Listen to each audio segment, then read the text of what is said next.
In this update, we're going to examine a few, though certainly not all, of the lies told by the ATF and FBI in their official independent investigations of Waco. We invite inquiries from the media. In fact, we dare the media to finally publicize the truth. And we challenge each member of Congress to demand and conduct congressional inquiries into the events in Waco. But first, we're going to show you why the government lied. This photograph was taken at the front door of the Branch Davidians' house the morning the ATF arrived. If you examine it carefully, you can see there was a child outside as the ATF began firing wildly.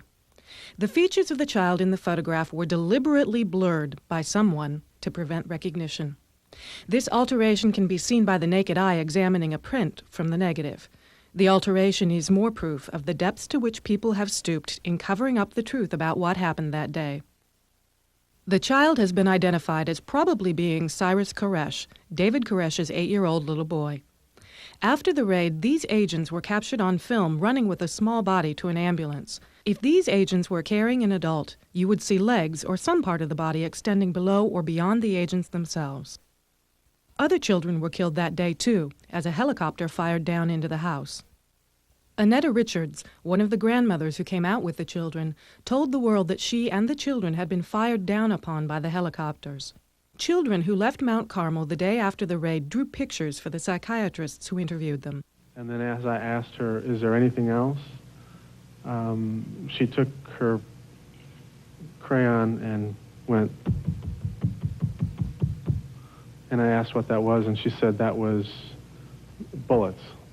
More proof that the helicopter had fired down on a room full of women and children.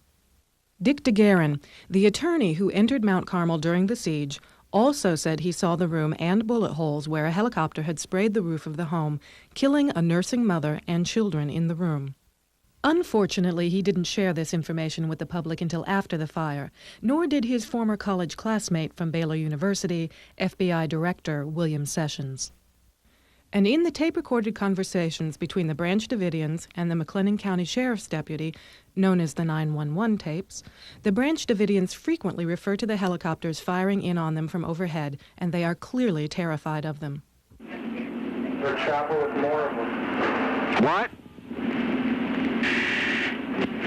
Another chopper with more people and more guns going on. Here they come. All right. Wayne, tell... More firing. That's not us, that's them. Okay, all right. David Koresh, in the 911 tapes and in a radio interview, says that the ATF killed his children. No. Let me tell you something. Yes, sir. You see, you brought a bunch of guys out here and you killed some of my children. We told you we wanted to talk. This photograph shows one of the helicopters used by the government on the day of the raid.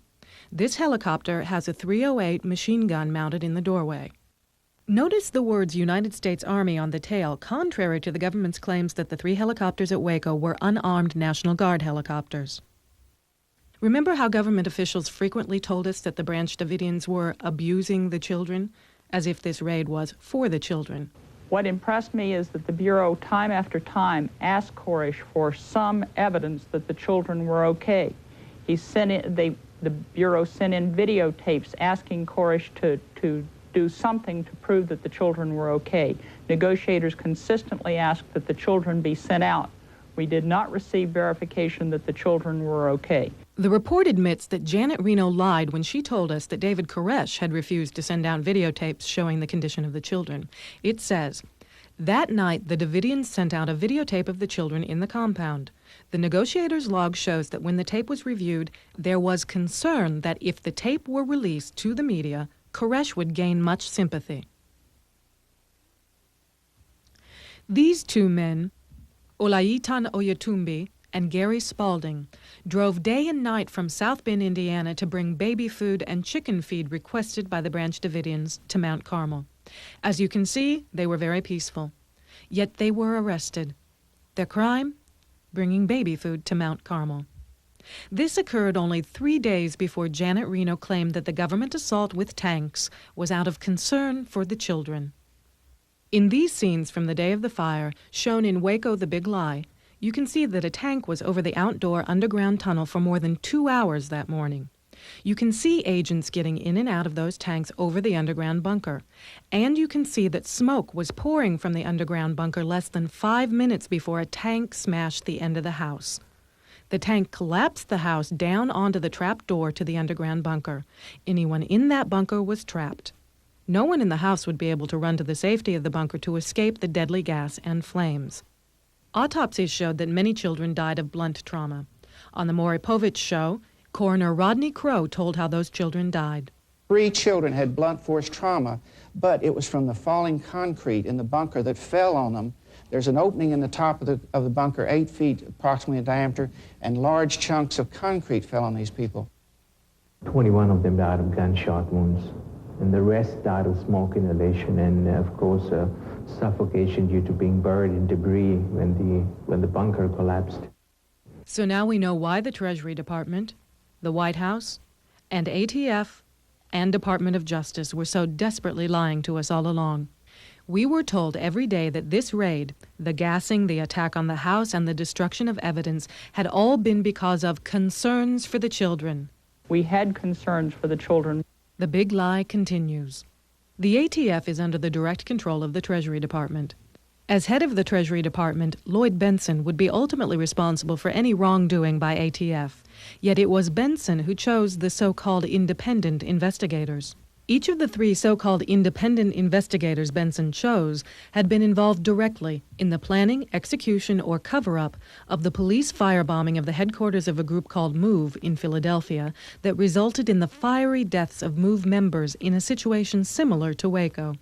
According to the introductory letter from Treasury Secretary Lloyd Benson to President Clinton, the committee's report was supposed to be a vigorous and thorough investigation of the events leading to the loss of law enforcement and civilian lives near Waco, Texas on February 28, 1993. But on the cover of the report, it doesn't say it is a thorough investigation of the events in Waco. It says it is an investigation of Vernon Wayne Howell. Even in the Treasury's report, which was not released until September 1993, the ATF persists in calling the Branch Davidian house the heavily armed fortress-like compound, even though by now we have all seen that the house was a simply constructed masonite exterior frame home. And on page 3 it begins, "in memory of," and then names each of the deceased ATF agents.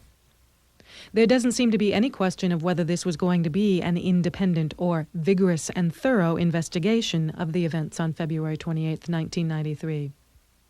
The overall perspective for the raid was spelled out in an internal Treasury Department memorandum from Christopher Kyler, Assistant Treasury Secretary for Enforcement, to Mike Langen before the raid, in which Kyler matter-of-factly says that the agents will be raiding a Branch Davidian Seventh-day Adventist church. It doesn't get any plainer than this. They've spelled it out for us. The government set out to conduct a military assault on a church. This same memorandum specifically says that the ATF raid will be assisted by state, local, and military authorities.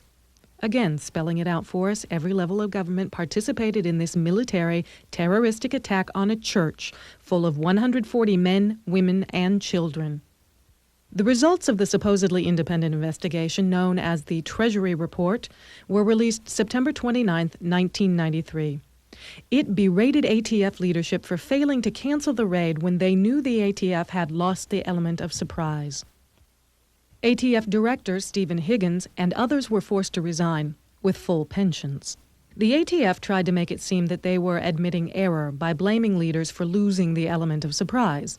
And we had our plan down, we had a diversion down, all were put into effect, and they were waiting. What we had was someone who eliminated the element of surprise, which is what we needed, and in so doing, our agents walked into an ambush. The main problem we had, I don't believe, is that we were outmaneuvered or outplanned. The problem we had is that we were outgunned. You know, they had bigger firearms than we had. They were able to shoot through doors, and due to that, you know, a lot of our agents were hurt. The ATF had the Branch Davidians under surveillance for over a month from the house across the street. They knew the land was completely flat. There could be no possibility of surprising the Branch Davidians with 100 men arriving in cattle cars visible from miles away. The Treasury report admits that ATF's own public relations person, Sharon Wheeler, contacted several Dallas television stations several days before the raid.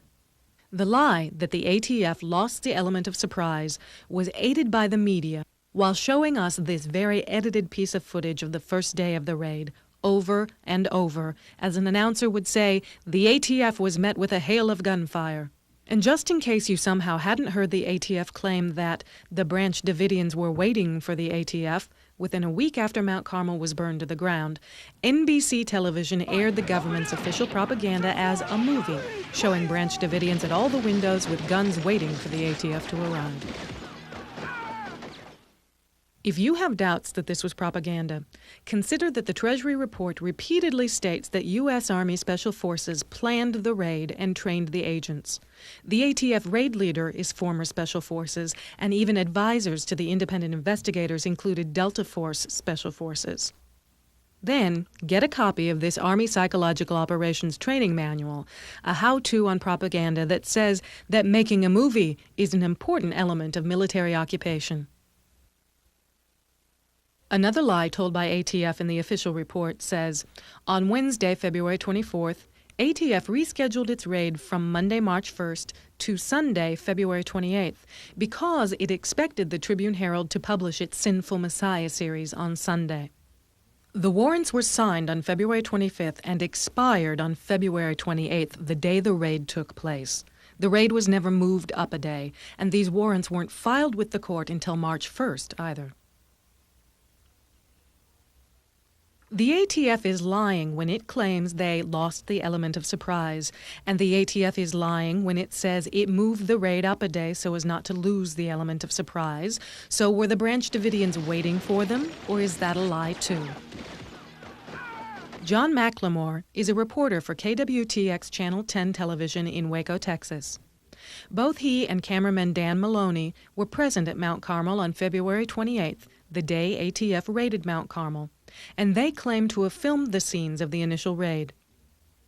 In one of the first Associated Press newspaper reports that came across the wire services on February 28th, John McLemore is quoted as saying, "They came right in, parked right by the front door, and made a frontal assault on the building."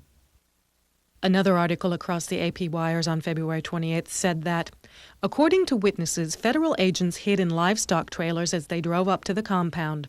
As 3 National Guard helicopters approached, the 100 law officers stormed the main home, throwing concussion grenades and screaming, "Come out!" There is no mention of any barrage of gunfire from the Branch Davidians in these first reports.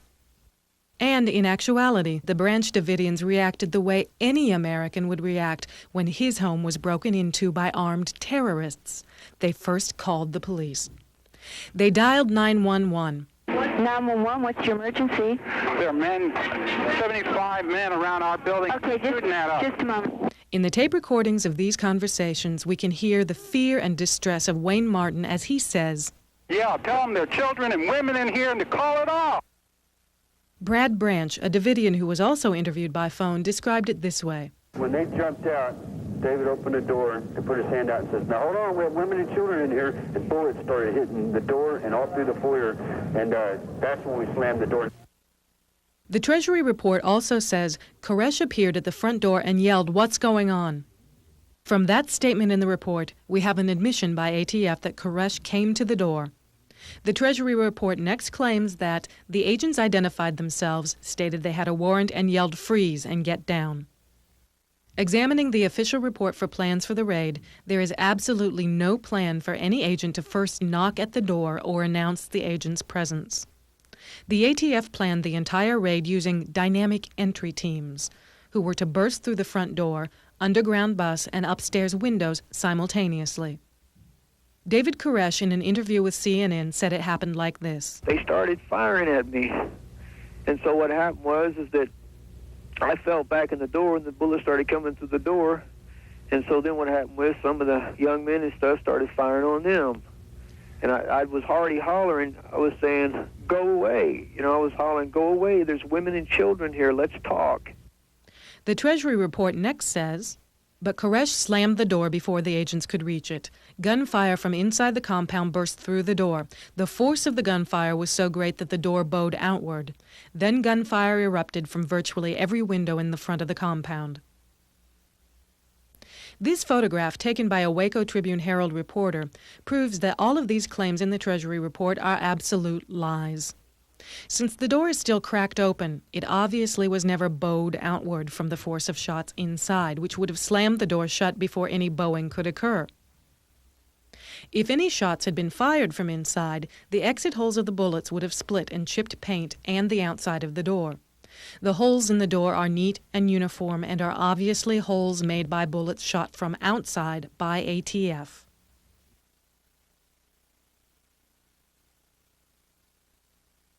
There are no branch Davidians at any of the windows. This scene of the front door was also filmed from a side view by KWTX Channel 10. Here, too, you can see that no one is shooting at the agents behind cars at the front door. No bullets are hitting any of the car windshields or throwing up dirt around the agents.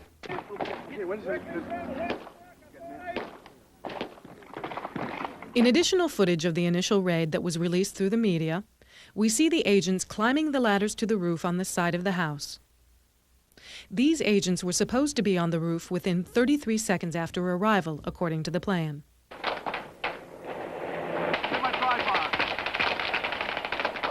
Machine gun fire is clearly heard in the forefront coming from the ATF.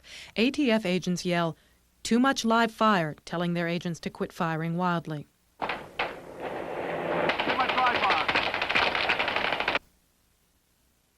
Many of these agents are carrying MP5 submachine guns and rifles.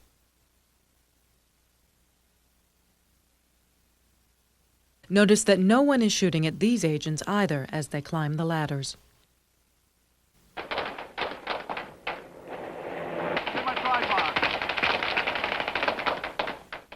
Once on the roof, these agents do not come under fire, even as they laboriously break into a window on the roof, while a fourth agent lies on the roof.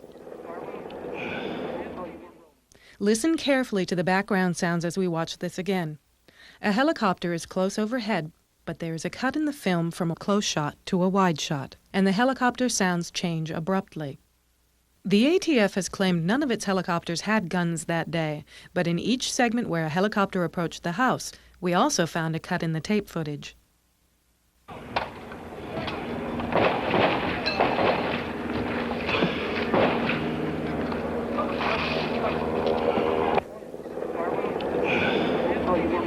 I'm rolling.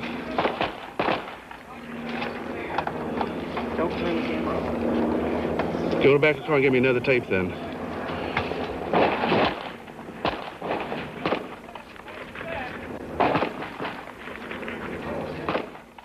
This agent is carrying a smoke grenade.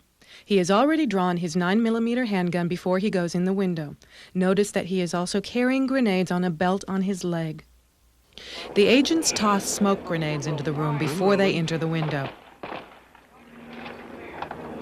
Don't turn the camera off. Go back to the car and give me another tape then. After these agents get in the window, there is an obvious glitch in the tape here, too. American Justice Federation did not make any of these cuts in the videotape. We are showing you the tape segments exactly as we found them. We can prove this tape was shown by other TV stations with exactly the same cuts in it. Reporters for KWTX Channel 10 in Waco, Texas, supposedly shot this video the day of the raid. The Vice President of News for KWTX Channel 10 is Virgil Teeter, and his phone number is 817-776-1330. Call him and ask why he has not released all the video footage to the American public, and why the footage that has been released has been so badly altered, and who did the altering. The film picks up again with this agent tossing something into the room. Tell me about what we're trying out for.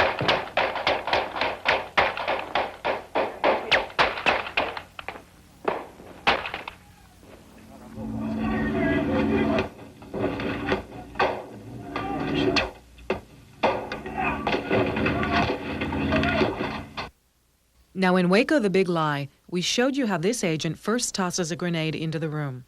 He withdraws his hand, then shoots into the room. Shots begin coming out of the room. He is then hit by a round in the back of the helmet. He falls to the roof, grabbing the back of his head. Then he gets up and slides rapidly down the ladder.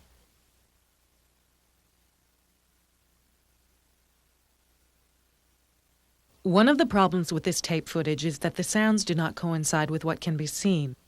Notice that in the segments immediately before and after this scene, you can hear a lot of noise in the background. I'm rolling. Don't turn the camera off. Go back to the car and give me another tape then.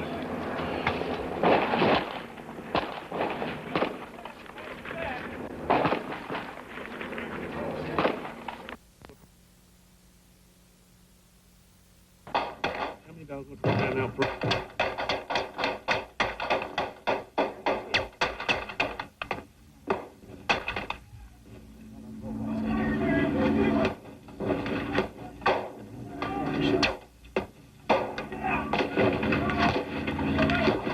First, let's turn off the sound altogether and examine where the bullets come from.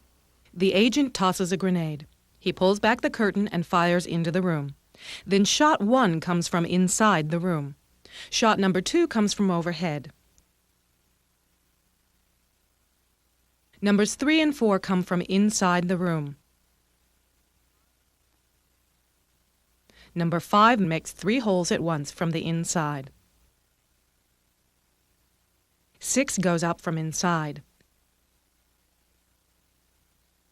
The agent fires again. 7 comes from inside and strikes the agent. Shots 8, 9, and 10 come from overhead.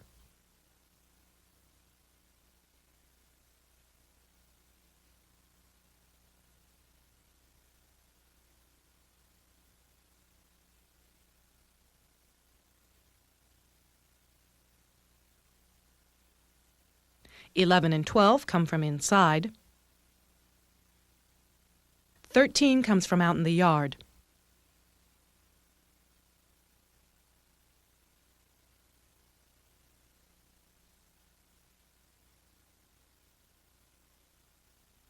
$14 comes from below the roof, and 15 makes 3 holes at once from the inside. There are at least 6 separate weapons firing in this scene. The gun the agent on the roof is firing, the gun that fires the single shots from inside, the gun that shoots 2 3-round single shots from inside, the gun firing from overhead, the gun firing from below the roof, and the gun firing from out in the yard. These weapons should not sound alike, and they should not sound the same distance from the camera. Now listen to this scene with the audio as it was released by KWTX television in Waco, Texas. You can hear the sound of the grenade exploding, but after that, the bullet sounds are virtually identical, and there are places in the tape where there is absolute total silence, or the background noise cuts in and out, all signs of heavy editing. How many dollars would that now?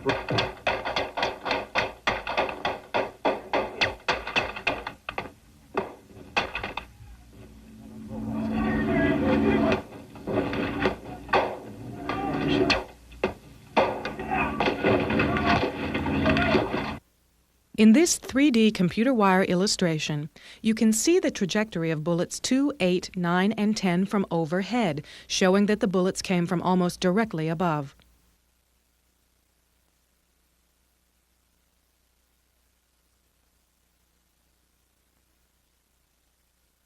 It will be important later on to know the locations of various objects in the yard. Here we see a gray shed where 3 agents will be seen later.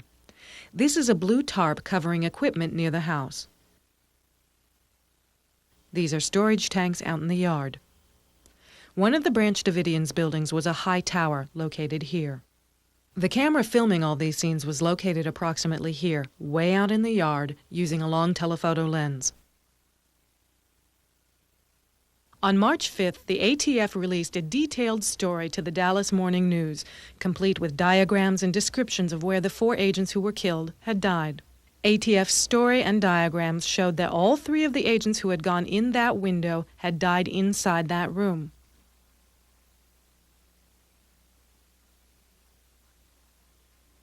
Unfortunately for ATF, Keith Constantino was later interviewed by Current Affair, and Constantino described 3, not 4 agents who went onto the roof and into the window. He said he was one of the 3 agents. He says he made it out the window and down the ladder. He says 2 other agents were killed, but he doesn't say where. After Waco the Big Lie was released in June 1993, the ATF began claiming that none of the agents who went into the window were killed. The story the ATF comes up with for the final report claims there were actually 2 groups of agents going into 2 windows on the same wall. The ATF claims there was a 3-man team entering the east window and a 4-man team entering the west window. Keith Constantino is listed in the Treasury report as having been on the 3-man team. The agents who were killed are listed in the Treasury report as having been on the 4-man team. 4 agents can plainly be seen on the west side of the roof at all times. So yes, Constantino's team made it off the roof safely, but 3 of the men on the west side of the roof were killed. In this letter from Ronald K. Noble, answering a congressman's questions, Ronald Noble says, none of the 3 agents who went into the compound through the second-story window were killed. The review found that the 4th agent neither fired his weapon into the room nor threw any grenades, diversionary devices, or any other item into the room. Conway LeBleu and Todd McKeon were on that roof. They weren't on Constantino's team, and they were killed. These photos of the ATF evacuating men from the roof were taken after a ceasefire was called after the Branch Davidians called 911. And in the scenes of agents being removed from the roof, one agent's body can be plainly seen where it fell, a trail of blood streaming down the roof. Watch this scene carefully. First you hear someone call Keith, and Keith answers, "Yeah," from the blue area. Was this Keith Constantino who fell to the ground from the roof? Shots are fired. A clank is heard.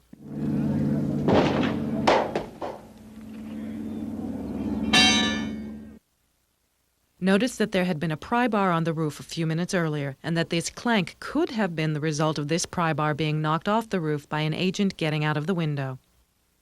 A cameraman, apparently referring to the helicopters, comments that there are 2 of them right over our heads. Shots are fired from the blue area again. Cameraman! Hey! Ambulance! Ambulance, got it! The camera is shooting through the base of the storage tanks toward the blue tarp-covered area. The telephoto lens often makes objects appear closer together than they really are, as you can see here. This is a blue tarp covering equipment near the house. These are storage tanks out in the yard. The camera filming all these scenes was located approximately here.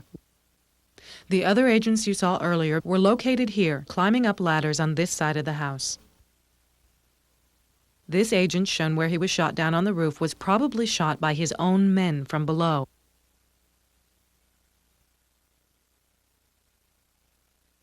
The trajectory of the bullets here are in direct line with the direction in which he fell. The 4 agents who were killed that day were Conway LeBleu, Todd W. McKeon, Robert J. Williams, and Stephen D. Willis. 3 of the 4 agents who were killed that day had been President Clinton's bodyguards during his presidential campaign. Clinton himself stated this in his address to the Treasury on March 18, 1993, and named these agents by name. The new head of the ATF is now John McGaugh, himself the former head of the Secret Service, and in charge of presidential bodyguards.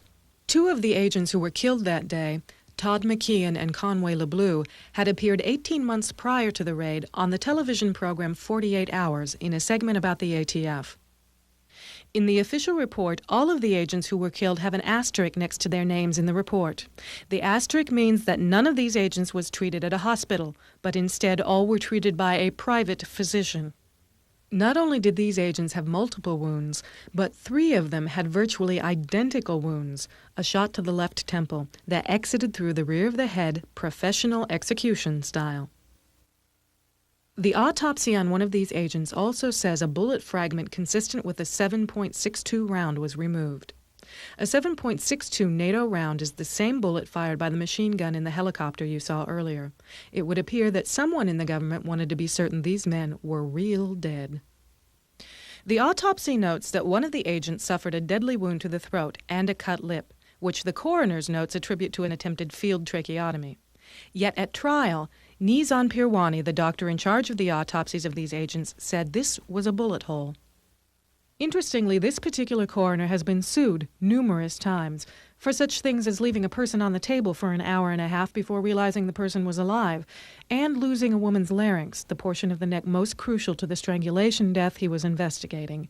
Yet he was the coroner upon which the investigation of the most heinous crimes in America would depend.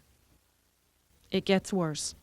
Another part of the Treasury report says, Special Agents Bernadette Griffin, Jonathan Zimmer, and Martin Roy were pinned down behind a shed when Special Agent Jordan, who had been wounded in the arms room, staggered over to where they were and collapsed on them.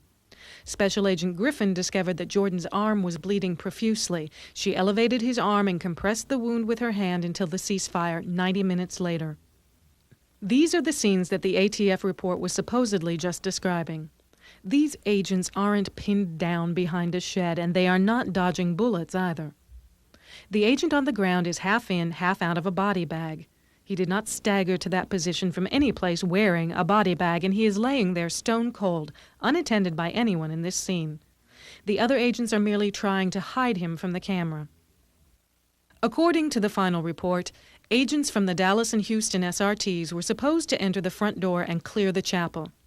If agents were actually inside the chapel as the plan called for, it is easy to see how agents were injured by shrapnel and shot, because we found this footage of yet another ATF agent throwing in not one, but 2 grenades and shooting into that very chapel. Watch the holes that appear in the glass to tell the difference. Now we will show this again in slow motion.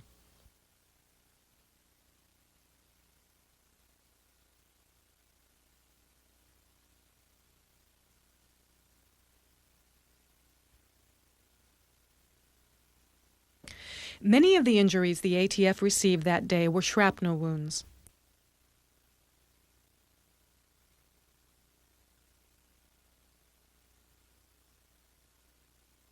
When the Branch Davidians called 911, they were connected with Lieutenant Lynch at the Waco Police Department, and Lieutenant Lynch was connected to government agents who were in the house across the street from the Branch Davidians.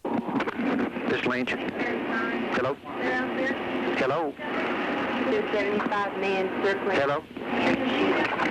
Hello? Hello? Yeah, this is Lieutenant Lynch. May I help you? Lieutenant Lynch is with the Sheriff's Department and has no jurisdiction or authority at the Waco Police Department. One agent who was in the house across the street from Mount Carmel is identified only as Dino and as a state trooper. If he really is a state trooper, then why isn't he identified by full name? Dino leaves the phone for a minute, and he says, I'm gonna hang on here for a second. I'm going to let you talk to my partner here, Starlene Riddle, okay? Starlene? Yeah, Starlene Riddle. I'm going to put her on the phone just while I'm looking to try and get a ride over there. Okay. Hang on. Hey, Lynn. How's it going, pal? Everything's wonderful. Good, good. Just hang in there. You're doing a great job. We're hanging. Everything is okay on this end so far. Okay. Does it sound pretty calm? It does right now. Okay. It does right now. Everything's, they've asked for the news media, and they're worried about the choppers. So if we can get those choppers stopped. And also, Starlene, if and when those the medevac starts back in there, please let me know so I can advise them, because this seems to be a real sticky point with them. Okay. They're still at the hospital as far as I know, with the 2 that they took off with. Rita Riddle, who is listed as a witness for the government in the trial, lived at Mount Carmel, as did her brother Jimmy, who was killed in the fire, and her sister-in-law, Ruth Riddle. Are either of these women Starlene Riddle? Another lie of interest is that the government claims to have recorded the telephone calls the day of the raid at the Waco police station when the Branch Davidians dialed 911. But listen as David Koresh dials 911. You can hear the 911 tones on the telephone.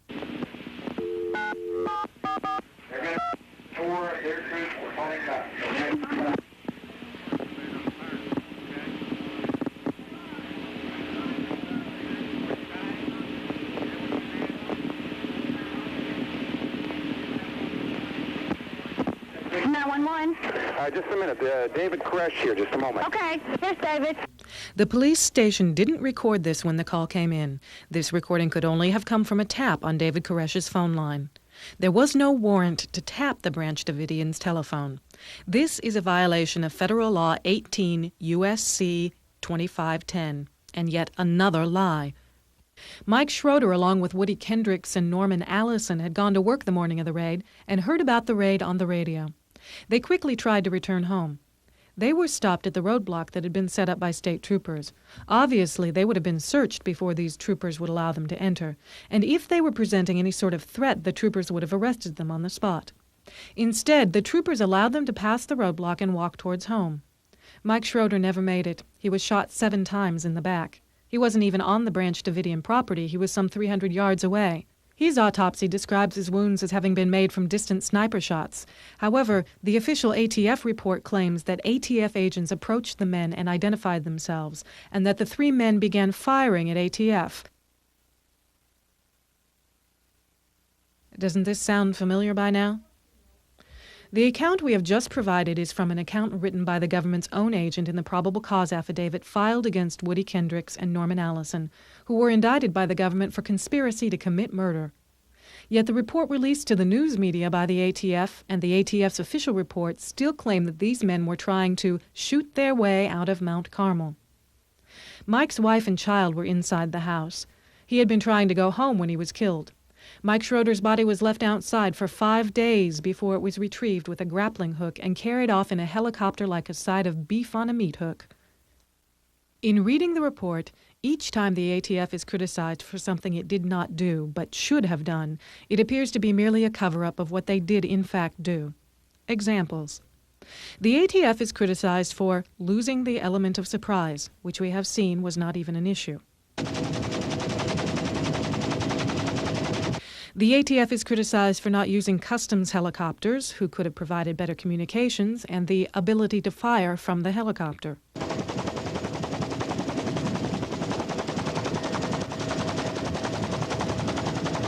The ATF is criticized because they didn't have and couldn't use automatic weapons fire. The ATF had plenty of automatic weapon fire. Of special significance is a part of the report that says a superior solution would have been to gain the advice of the Army's Delta Force. Has it come to this in the United States of America that federal agents investigating a tax violation are complaining because they needed machine guns, special forces military training, and tanks to raid a church? Conveniently, the WACO Tribune-Herald began a series of scandalous articles the day before the raid on Mount Carmel. In these articles, the Tribune made the claims we were to hear repeated over and over in the media thereafter, that David Koresh abused children, that he had multiple wives, and that he believed he was God. The source for these stories, no matter whether it was the Waco Tribune-Herald telling them or the national television networks, were always the same handful of people. The gents from Australia.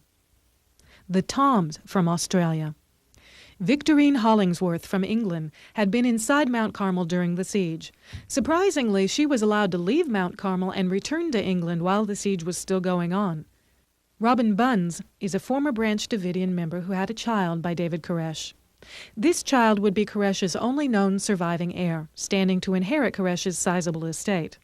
Robin Bunns' mother also claimed to have been one of Koresh's lovers. Robin and her mother are the primary sources for the claims that Koresh had a harem of women. Mark Bro and his wife, originally from Hawaii, but living in Australia. Mark Bro was the source of the original allegations of child molestation. He claimed that he had personally seen a young girl leave David Koresh's bedroom. He also claimed to have received intensive weapons training at Mount Carmel.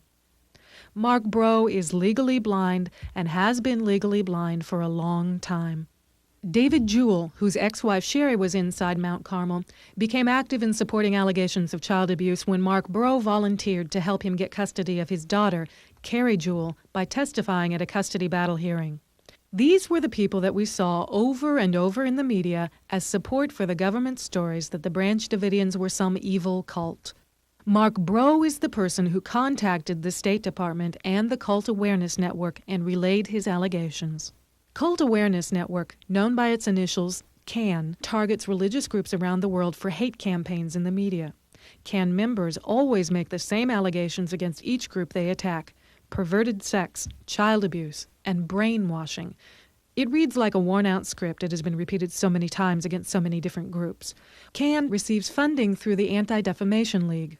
The Anti-Defamation League was recently indicted in California and Virginia for illegal spying on United States citizens and engaging in covert information gathering activities in conjunction with law enforcement personnel. By saying what CAN wants to hear, disgruntled former members quickly enlist CAN's aid and the media's ear. At the urging of these former members, it was CAN who had complained to Texas authorities that the Branch Davidians were abusing children. Even Sheriff Harwell of Waco knew that these allegations had already been investigated twice and found to be baseless. There was really no evidence of child abuse. It was only allegations. And again, I say today that we have not ever found any proof of any child abuse out there. Rick Ross, one of the Cult Awareness Network's so-called deprogramming experts, had continuous access to FBI negotiators. Shown here is an example of Rick Ross's expertise as a deprogrammer. Rick Ross is a convicted jewel thief and is presently under indictment for kidnapping. He has no known credentials to support his claim as an expert, yet the FBI allowed him to advise on the course of negotiations while ignoring advice from numerous theologians and genuine psychological counselors. The media, without apology, became tabloid sensationalists, regurgitating what the government told them and parading the all-too-willing detractors before us to reinforce the lies. NBC has twice run this excerpt, the same edited scene of bullets coming out of the wall, claiming they obtained a home video called Waco the Big Lie from a man who lived outside the ruins at Mount Carmel. Roadside vendors include John Ellis, who sells this home video using news footage in an attempt to prove there was a government conspiracy to get the Branch Davidians. They showed this handwritten label to emphasize that it is a homemade video. Unfortunately, the handwriting on that label is Linda Thompson's handwriting, the chairman of the American Justice Federation.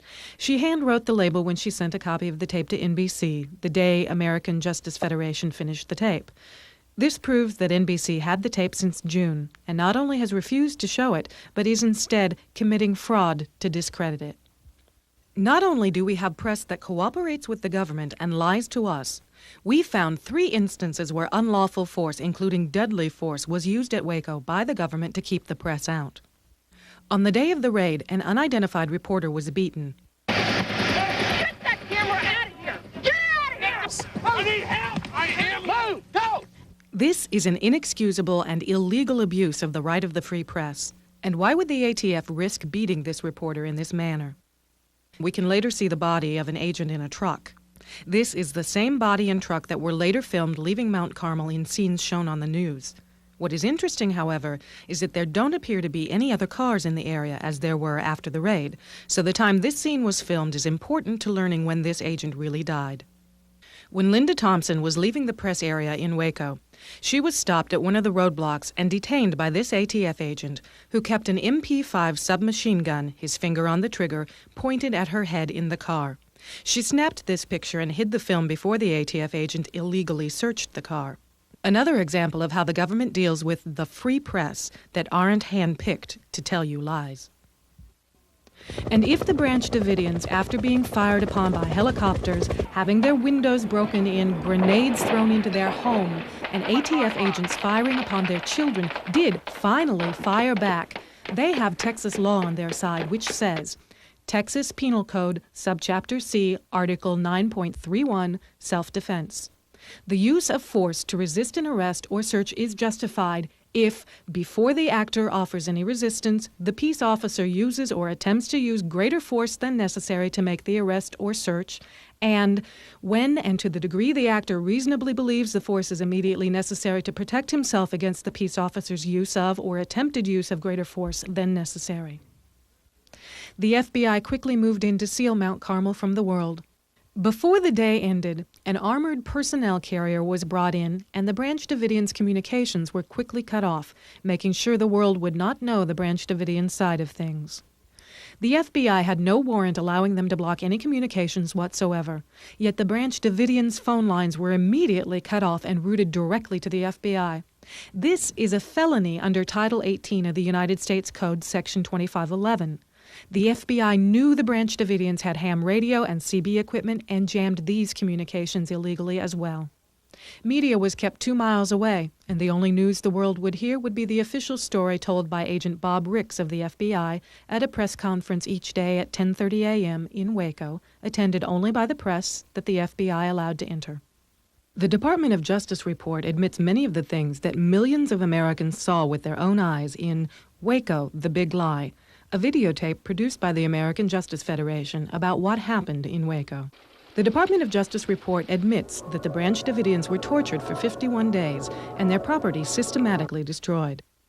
The night of March 21st and the early morning hours of March 22nd, the FBI cleared vehicles around the compound, played loud Tibetan chants on the loudspeakers, and used the external floodlights. Peter Gent was shot on top of the water tower. His body was left there for days. The government's report reflects that the government repeatedly refused the Branch Davidians' request to remove his body.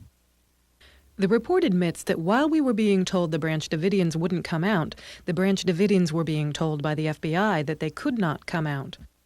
It admits that if anyone came out of the house, agents threw concussion grenades at them. On March 25, 1993, the negotiators told Schneider that no one would be allowed to come outside the compound. The Department of Justice independent investigation was no more independent than the Treasury report. Edward Dennis is an attorney who represents the government in various cases and had cases pending before the Department of Justice at the time he conducted the so-called independent investigation. Worse, he admits in the report, "I have primarily relied upon the record gathered by the department as the basis for the conclusions in this report, supplemented by a number of follow-up interviews." But he says he's satisfied that the factual inquiry by the department was conducted in a thorough and objective manner. We obtained a videotape made by one of the FBI SWAT teams. Due to time constraints, we can't include the whole tape, but you can obtain the entire 50-minute FBI SWAT team video from the American Justice Federation, which provides surprising intelligence information. Here we are down at Waco, Texas. It's Monday afternoon. We just got in last night. Getting ready to be checked out on some helicopters here, because we're part of the helicopter assault team. You see the different Bureau birds here.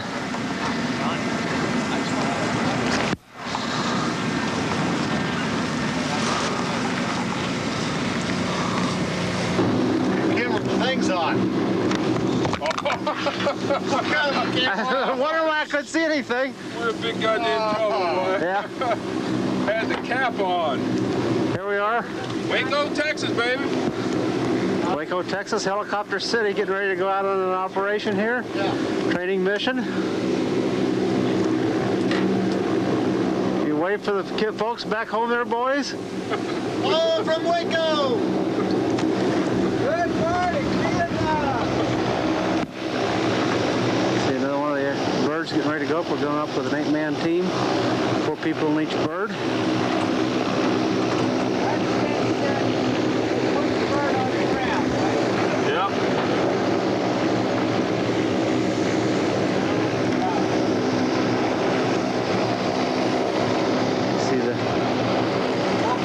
Triage tents. The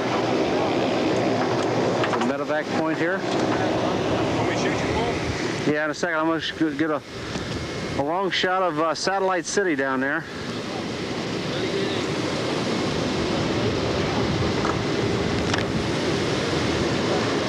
There they are. Boys getting ready to go. Hey, put this in your gear. Get ready to go up in the bird here and take a look over the area. And then in case we do something, we're going to supply air cover, I guess. Whatever.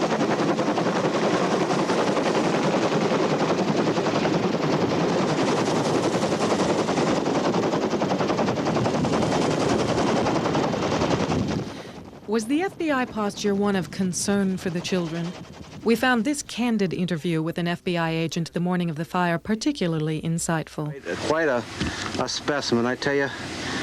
In all my years involved with SWAT, I've never seen a gentleman like this that I've learned so much from in just the short time I've been around him. It's just awesome is about the only word to describe him. Honed to a fine edge, honed to kill. The techniques used on the Branch Davidians are well-known brainwashing techniques. cut off all communication with the outside world, all utilities, all food supplies, and subject the person to extreme stress. Lights, noise, tanks charging the windows, and constant propaganda on loudspeakers. As this tape segment from BBC reveals, various psychological weapons were available to the Justice Department and were examined for use on David Koresh.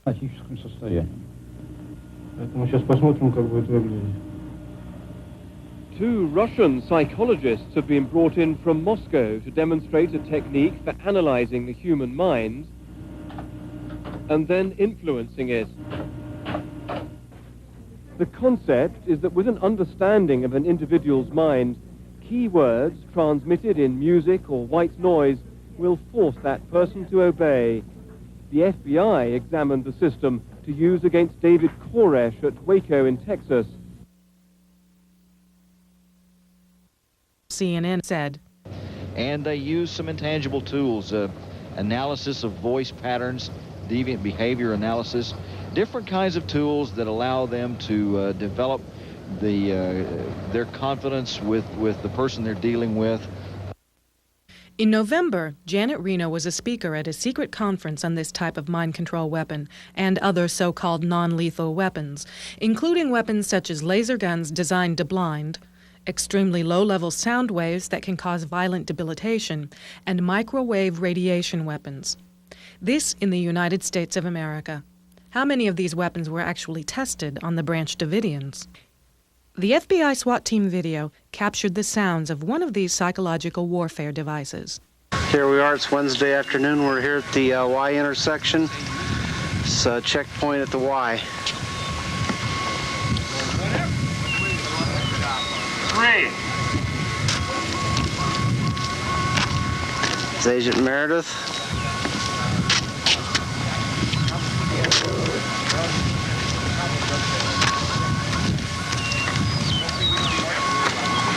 See the Davinian compound is straight up ahead there.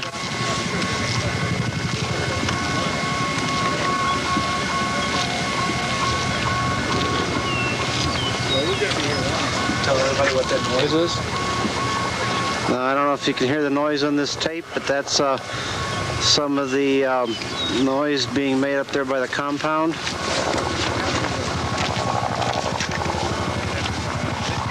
You hear a helicopter off in the distance there. This footage is from the FBI SWAT team video. It was a piece of equipment used by the FBI. We have included this footage in hopes that someone can identify what it is.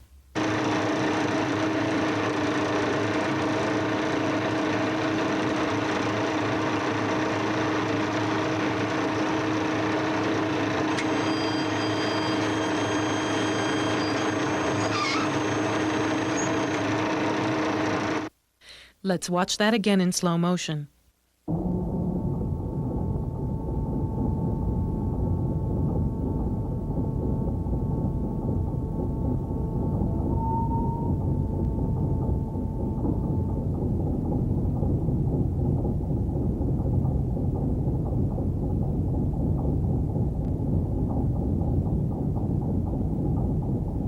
As much as 10 days prior to the fire, a government agent is seen testing the wind using a smoke grenade. The government, as usual, claims this too is a Branch Davidian. If so, it is a Branch Davidian dressed in a dress shirt and slacks, who casually meanders around the yard about 50 yards from the house in full view of the armed federal agents surrounding the house. What of the final day of the fire? A fire break was cleared by the tanks completely around the house. A fire break is a clear area, free of brush and debris, to keep a fire from spreading outside the cleared area. This fire break is easily seen in the overhead picture of the house after tanks cleared out the bushes and cars. Here, we have slowly taken away everything around that complete compound. The Department of Justice report admits that tear gas was inserted into all windows of the compound through the Mark Vs in the 2 CEVs as well as by ferret rounds launched from the Bradley vehicles. Ferret grenades are 40-millimeter mortar rounds which would easily kill anyone the rounds would hit. And the gas used wasn't tear gas. The Justice Department has now admitted it was CS gas, a gas banned for use in wartime by a treaty signed by the United States in January 1993. It is a gas that, according to the manufacturer, should never be used indoors, ever. Perhaps these 55-gallon drums of kerosene, and whatever this other substance in the black drums with red stripes is, provide the answer to what was really used that day. The FBI SWAT team says these drums belong to the FBI hostage response team. As these shocking pictures show, the FBI hostage rescue team had set up a sniper nest in the barn outside the house. Sandbags lined the walls, and rifle turret holes have been made in the walls to sniper fire out at people. A match-grade ammunition box, a high-quality ammunition used by skilled snipers, is on the ground. Someone has made marks on the wall like you might see made when a gunslinger makes notches in his gun for each kill. The FBI SWAT team film shows us the sniper positions in a barn out back of Mount Carmel. Bonnie Nestor Johnson, Oak Ridge. It's the entrance to the garage. This back room is a sleeping and eating quarters, as well as a weapons storage area. Directly ahead is a tarp leading to one of the 3 sniper positions. During the morning of the fire and throughout the day, reporters announced that up to 20 people had been seen escaping before the fire. 21 people were found shot. With our long-range camera, we did see some people scurrying out. We couldn't tell how many. It was shortly after that that we heard that there were 20 people who had come out. It was after that that we heard from the Justice Department over the wires that they were saying there were only 8. They are probably being careful and understating things for the beginning. Let's hope so. Listen to the FBI SWAT team tape as the fire burns. Shots can be heard from nearby and echoing off the house. That means the shots were being fired at the house, not from the house.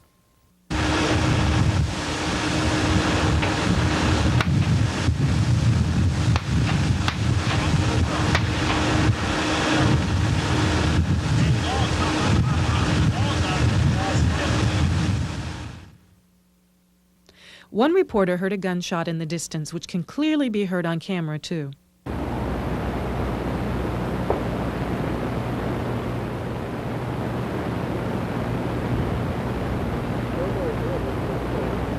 you hear that?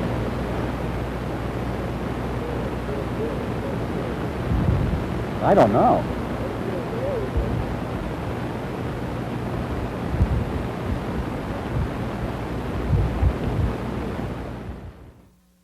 The independent fire investigator, Paul Gray, formerly had an office in the ATF building for 10 years. He carried a card that said ATF Fire Investigator on it. His wife is employed as a secretary for the ATF, and he attended the funeral of one of the dead ATF agents. He found that persons inside the house started the fire. This now well-known scene of a flame-throwing tank was shown in Waco, the Big Lie, and occurred at approximately 11:40 a.m. the morning of the fire.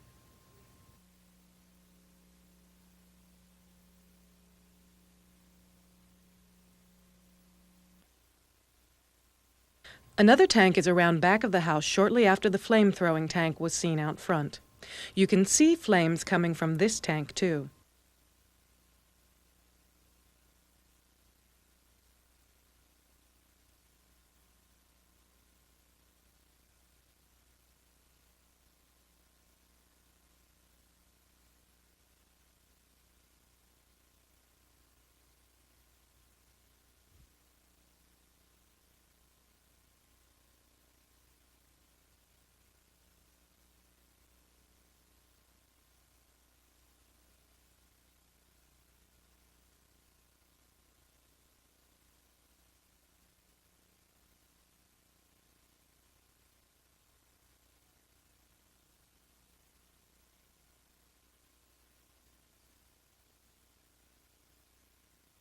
There is no smoke coming from the front of the house yet.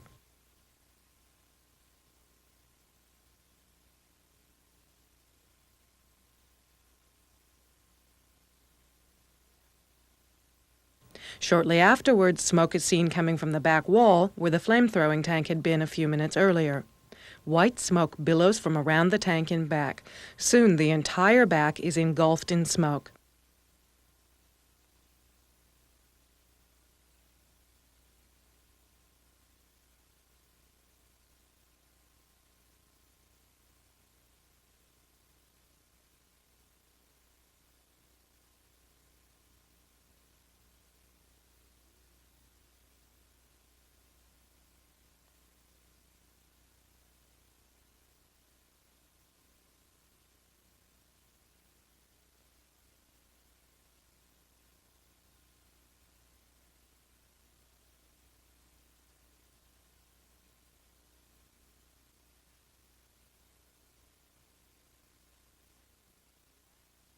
The front window was the last of these 3 fires to begin burning.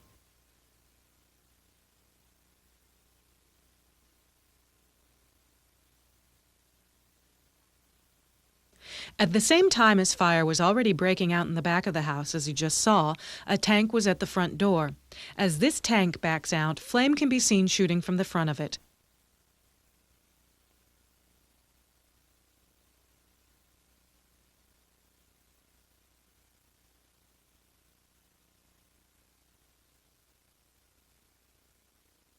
Let's look at that again.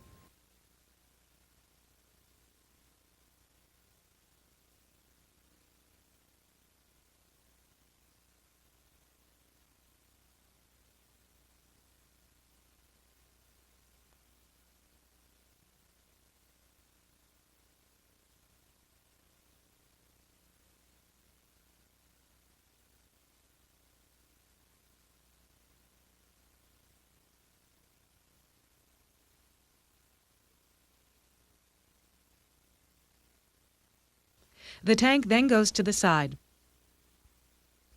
As the tank withdraws, it appears to have a human being speared on the end of the gun, which it quickly shoves back into the building. As it withdraws the gun again, boards snap off, obscuring what appears to be a body from view.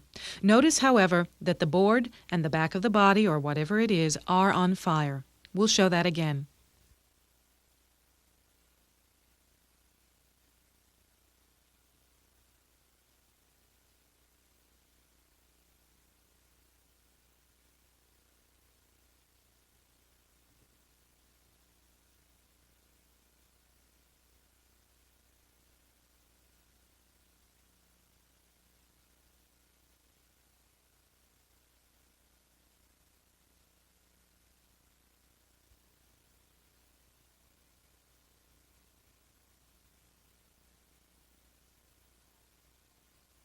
FBI agent R.J. Craig testified at trial that he was driving this tank.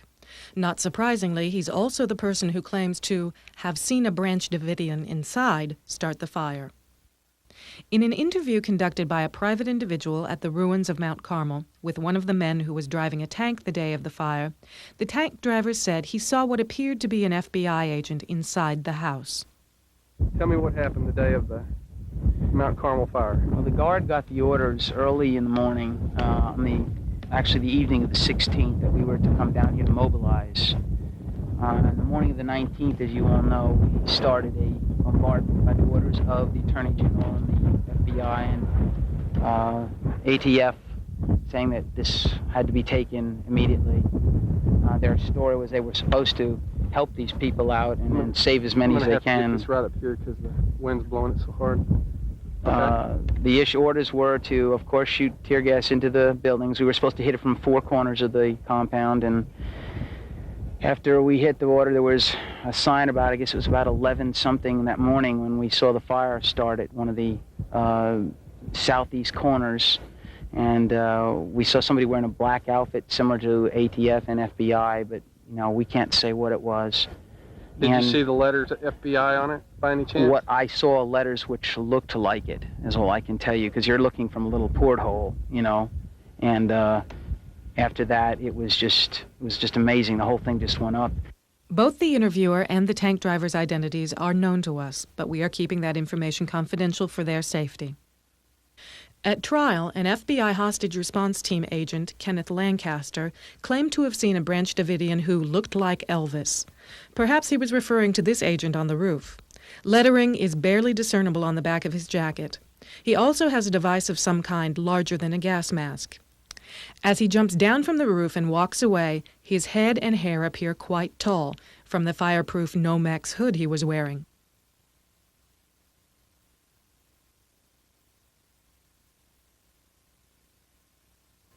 This is similar to a type of fireproof hood sold in police catalogs, shown here.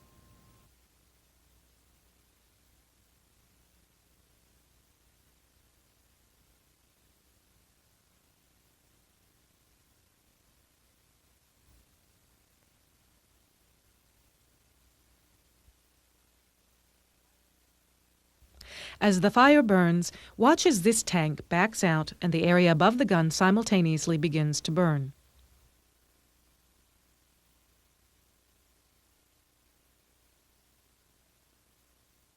We'll play that again.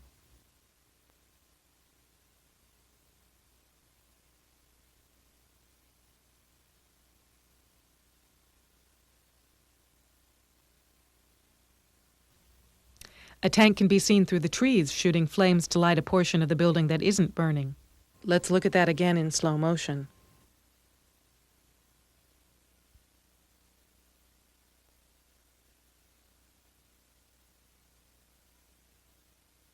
Before, during, and after the fire, agents can be seen coming and going around the house.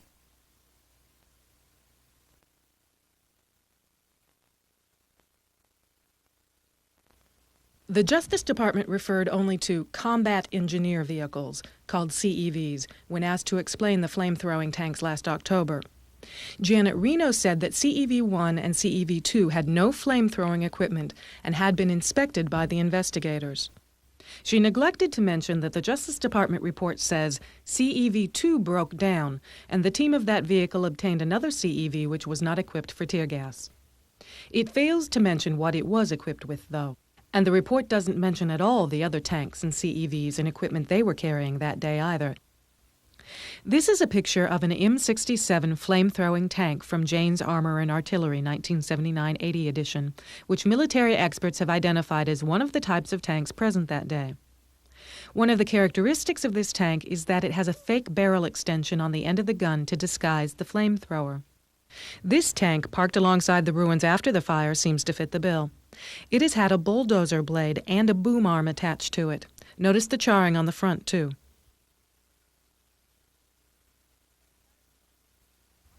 Besides that, in the Department of Justice report, the government absolutely, positively, and unequivocally asserts that it did not accidentally set the fire by knocking over any lanterns.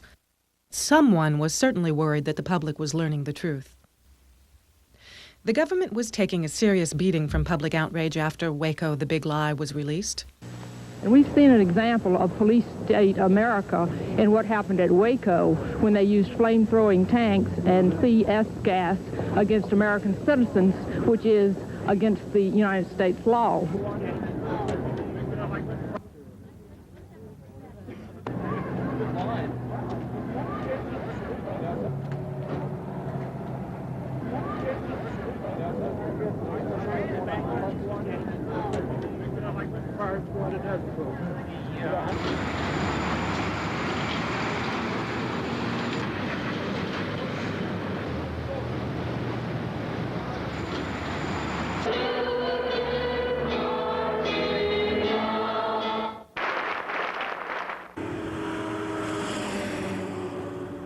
See if the federal agents are charged with murder or even if there's an investigation.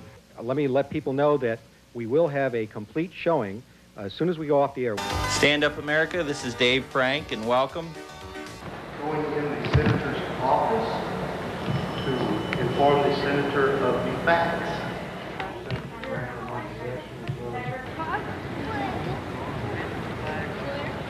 Do you think that 3 of these agents were killed by so-called friendly fire or killed by another agent himself? That is indicated on a film that's been shown. There's no evidence of that they do not believe that any of them were killed by friendly fire, that it all came out of the compound. You don't believe this video film that's being shown around indicates that? No, I do not, and the investigation does not concur with that. Still a discussion about the Wendy Thompson video, leading to speculation in some quarters that the government either inadvertently or by design ignited a fire at the compound. The report deals with that video in some detail and dismisses that speculation. Yet it draws no conclusions on the video. It appears to show flames coming from the front of the tank. If those aren't flames, what are they? What's your conclusion on that? We've seen the video, and obviously it raised our eyebrows and caused the same concern with us as it did with, I'm sure, any of you that have seen it. We have submitted the video for expert analysis to a university, a local university at the University of Maryland. I can only tell you what they've told us preliminarily, and so that this is very preliminary. First of all, as I'm sure you'll see in the report, is the vehicles were not outfitted with any type of flame-throwing capability. Secondly is that the only way that a flame could have come from the front would have been through some type of busted hydraulic line or something like that. We looked for that. We did not find that. Yet, hang on just a second, yet you still see something. I'll be the first one to concede that. You see something. We have asked the experts to take a look at it and to come back with another independent assessment, which you will get. That's forthcoming, because we only got the tape kind of laid on in this whole process. The preliminary assessments are, and I want to stress preliminary, are that there were dispersal agents that were used to disperse the gas. And when I say gas, really, CS gas is not truly a gas. It's a particulate. And so it's like a powder that falls on an area and spreads out. It takes a dispersal agent to then project it into an area. The dispersal agent used in this was a gas, carbon monoxide and something else, that was heavier than air. And so what you see on the video is, instead of seeing a flame rise, which you would expect because of the heat, you see something drop. And the preliminary opinions are that that is the dispersal agent, which is, by the way, is questionable whether that's flammable, but the general consensus is it's non-flammable. And apparently that is a light, perhaps it's dust, perhaps it's a defect in terms of the way the video was taken, and it's the dispersal agent falling to the ground.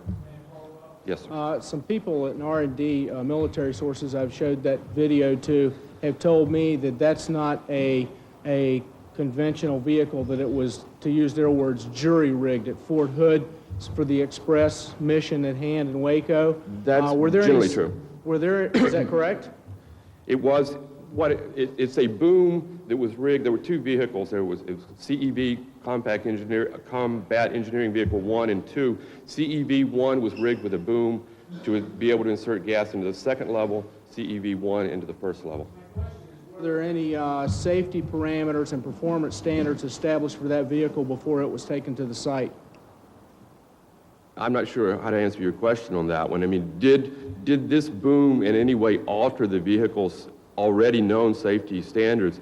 Is, to the best of my knowledge, the answer to that is no. It in no way altered it. Contributed or possibly caused an ignition source because they didn't know its performance standards. We looked at that, and that's what we addressed in the report. We had the people take a close look at that vehicle, the very same one. We saw no problems, no indication of fire, first of all, and we saw no busted fuel lines, no change capabilities. We looked very carefully at that vehicle, and we saw nothing like that. You don't think that was flame at the front of that tube in the video? I don't know what it is. I have to be honest with you. At this moment, I don't know what it is. There's other video that's taken from a... Okay, I'm sorry. Go ahead. And let me say one more thing just to finalize that. The fire did not start at that location, and that video that you saw was taken approximately 30 to 45 minutes before the fire began, and the fire did not start at that location. The nagging trail of implication to Special Forces just keeps popping up. Soldier of Fortune magazine claimed the flames on the flame-throwing tank were mere reflections. This magazine's principal advisor is Colonel Beckwith, founder of Delta Force, and the editor, Robert K. Brown, is former Delta Force as well. Reed Irvine of Accuracy in Media made the bald-faced claim that the flame-throwing tank in Waco the Big Lie was doctored. He declined an offer to have the footage analyzed. He, too, writes for Soldier of Fortune magazine. Bo Greitz, former Special Forces and a self-proclaimed patriot, was the first to claim the flames on the tank in Waco the Big Lie were just a reflection from debris, and that the CS gas caused the fire. Tom Donahue and Ron Engelman, radio announcers who were fans of Bo Greitz, made the same claims, as did Carl Wigglesworth of WOAI Radio in San Antonio. Wigglesworth brought in James Pate of Soldier of Fortune to ambush Linda Thompson on a radio program. 2 weeks before the Branch Davidians' trial, a tape suddenly surfaced that claims to show that the scene you just saw was only debris on the tank, not fire, and that the fire was accidentally set because the tanks accidentally knocked down a gymnasium wall, causing a collapse of the gymnasium, knocking over a lantern. We call this the Mrs. O'Leary's cow theory of the fire. Soldier of Fortune magazine, in its February 1994 issue, touts this tape and reproduces these pictures. In the first infrared picture from the tape, which Soldier of Fortune claims proves the gym was collapsed before the fire began, There is an arrow pointing to an area where the tape claims that half the gymnasium appears to be gone. However, under the letter A, there should be another building, but that building is gone too. Between the front of the house and the gym, there should be 4 other buildings, but they are missing too. And look at the area where the gymnasium is supposedly collapsed. There's no roof line, no outline of the foundation, nothing. Only what looks like rubble bits. This picture doesn't show a collapsed gymnasium. It shows a completely missing gymnasium, just like the other 5 supposedly missing buildings. The second infrared picture, taken a few minutes later, is taken from a different angle. The building that was missing under the letter A in the first picture is now visible. All of the buildings between the front of the house and the gymnasium are visible too. What caused the gymnasium to disappear and all these other buildings to disappear is distortions in the infrared film and clouds between the source camera and the building. There's no mystery and no missing gym either. Soldier of Fortune claims their experts agree with this tape. Some experts. And the O'Leary's cow tape claims that the fire began in the gym and that there was a natural progression of the fire. As these easy-to-see pictures clearly show, the gymnasium was one of the last buildings to catch fire, and it is still plainly standing more than 20 minutes after the fire starts. This is a full view of the buildings in the early morning before the fire started. The gymnasium is the building with the A-shaped roofline. Notice the A-shaped roofline is facing you. The O'Leary's cow tape and Soldier of Fortune magazine, page 4, show us this picture as proof that the gym was collapsed. Notice that you see sky below the left edge of the building and nothing behind it. It doesn't take a rocket scientist to see that there are serious problems with this enhanced picture. The O'Leary's cow tape also tries to prove that the flames seen on the front of this tank aren't flames, but are merely a reflection from debris. The O'Leary's cow tape does this by showing this heavily digitized footage. Notice how much better quality the picture seems than the original. This is impossible without computer enhancement.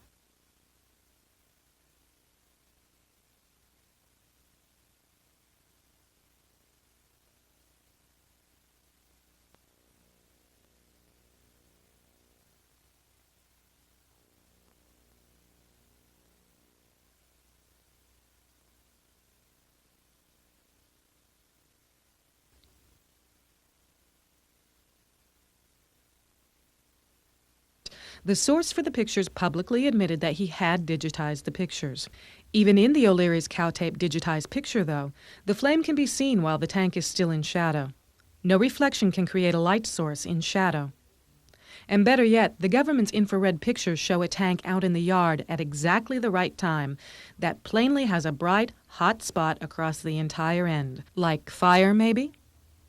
And in the O'Leary's cow tape, they ignored these proofs of the flamethrower visible in their own footage.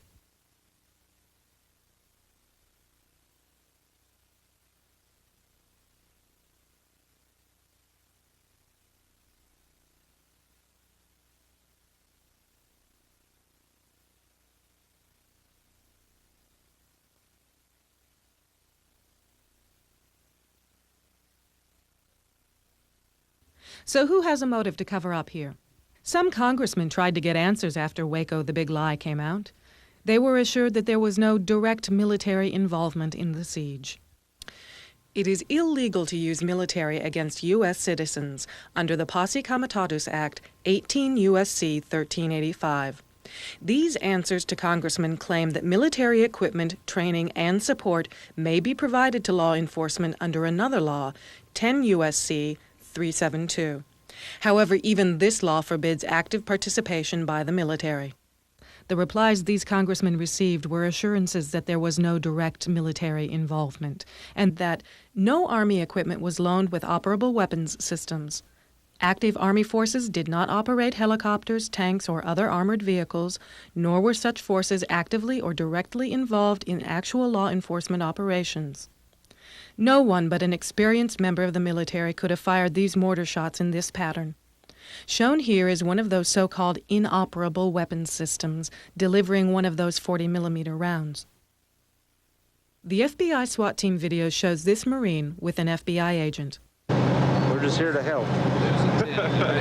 Here to take over. Here to take over. The FBI SWAT team video plainly shows active duty military gassing the tanks and preparing to get in the tanks the morning of the fire.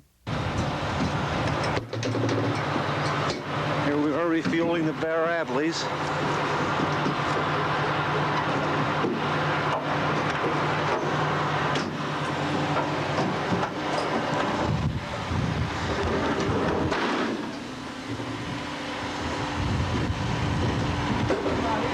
Any problems? No problems at all, no.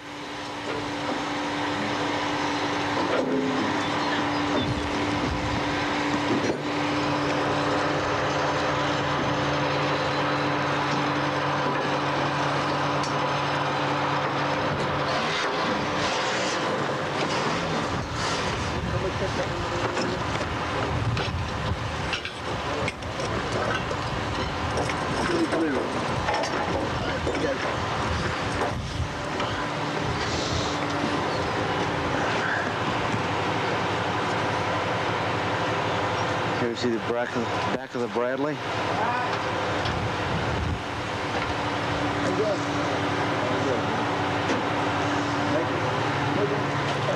One more day at this motherfucker, I'm back to the house. Yeah. Too many chiefs out here.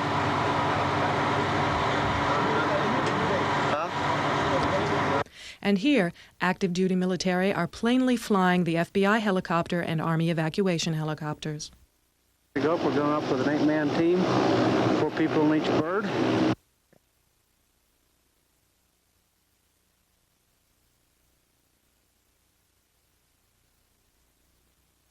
Here is one of those so-called inoperable weapons systems.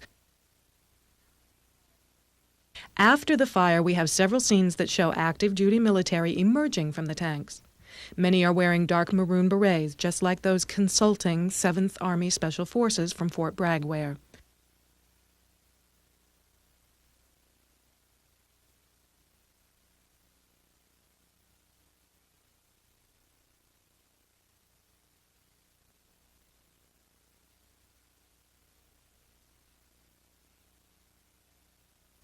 This is a portable flamethrower, which was used in World War II and in Vietnam, particularly to blast underground bunkers.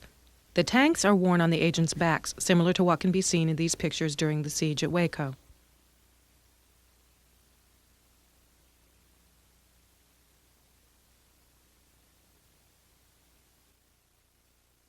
A better view of this type of outfit is seen as an agent gets out of a tank.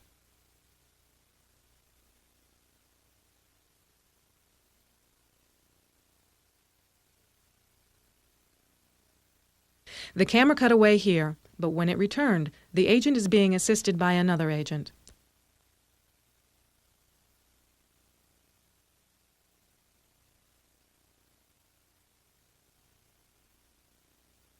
In this scene, 2 agents obviously are dragging what appears to be a body, but this does not appear to be a rescue. As they reach the far side of the tank, you can see that one of the agents has a portable tank on his back and engages in a spraying motion.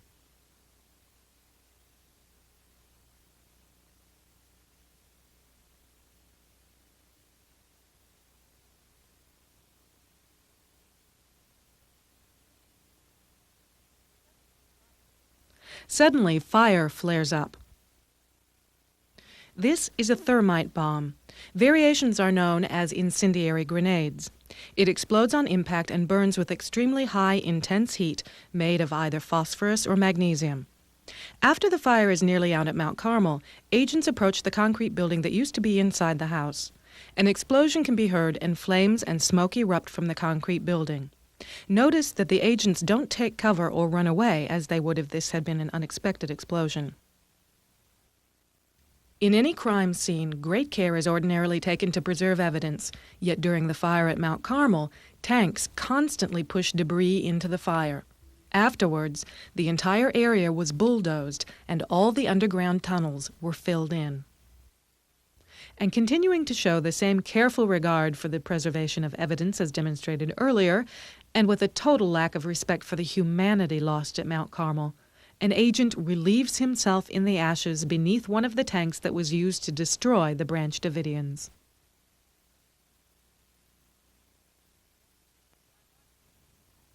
Ironically, that night, as Mount Carmel still smoldered, President Clinton spoke in Washington, D.C. at a dedication of the Holocaust Museum dedicated to the people tortured and murdered by the Nazis in Germany.